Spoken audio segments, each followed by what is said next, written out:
When was the last time each state had a landslide election in the U.S. Senate? We're going to get the answer to that question today. I've done the same thing previously for president and for governor. This time we're going to see what's happening in the Senate. In these videos, the threshold for a landslide is going to be 15% or more. Not 20, not 14.6. It's got to eclipse 15. And each state has 2 senators, so theoretically they have 2 cracks at it out of every 6 years. And it doesn't matter which party did it. We're going to break that down in a future video. We just want to know the last time it happened, period. So at the top, I've got 10 tiers of shading this time. And since I didn't want to have half of them in the first tier, we're going to break it down separately with 2024, then 22, then 2020. Then we'll do every 5 years until we get back to 2000. Then we'll go by decade until we get before the 1980s. So we'll cover the year, the winner, and the margin for each state. And as always, there is a ton of data here. So if anything is wrong, let me know down below in the comments. And before we get into it, which state do you think is going to be the farthest back? Let's get started with the most recent Senate election in 2024. We've got a ton of states here, a mix of red and blue. In alphabetical order, the first state is Alabama. Katie Britt won by a landslide, 36 points. In California, Adam Schiff won by 17.5. On the East Coast, in Connecticut, Chris Murphy got it done with 19. In Delaware, Lisa Blunt Rochester won that open seat by 17. In Hawaii, Mazie Hirono won by a big 32.5.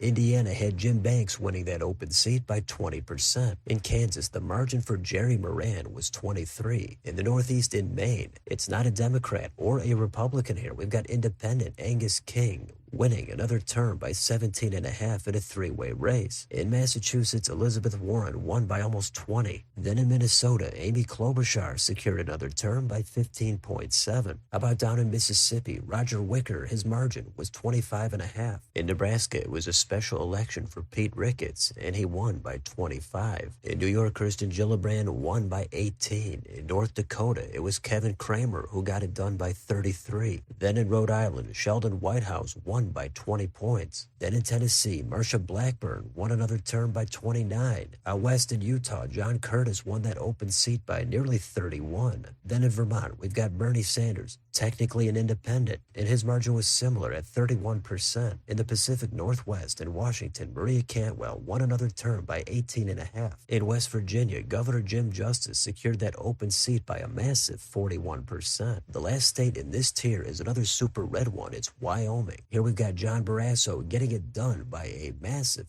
51% landslide margin. Now we're going to go back 2 years. We've got 2022. The first state this time is Arkansas. That was John Bozeman. His landslide was 34.5. In Florida, we've got Marco Rubio. He secured another term by over 16. Back toward the Northwest, it's Idaho. Mike Crapo, his margin was 32. In Illinois, Tammy Duckworth was able to just get over the hump at 15.3. South in Kentucky, Rand Paul won by 22%. Even further south in Louisiana, in the first round of that jungle primary, John Kennedy won by a big 44 points. Then on the East Coast in a blue state in Maryland, Chris Van Hollen was victorious by 31.5. Then in Oklahoma, there was both a regular and a special election that year. Mark Wayne Mullen and James Langford secured wins by at least 27%. In the Sun Belt in South Carolina, Tim Scott won by a big 26%. And one more state in this tier is South Dakota. That was John Thune, and his margin was 43. Let's go back to the next tier in 2020. First up, we've got New Hampshire. Jean Shaheen, she was over 15 at 15.6. In New Jersey, the winner was Cory Booker by 16.5.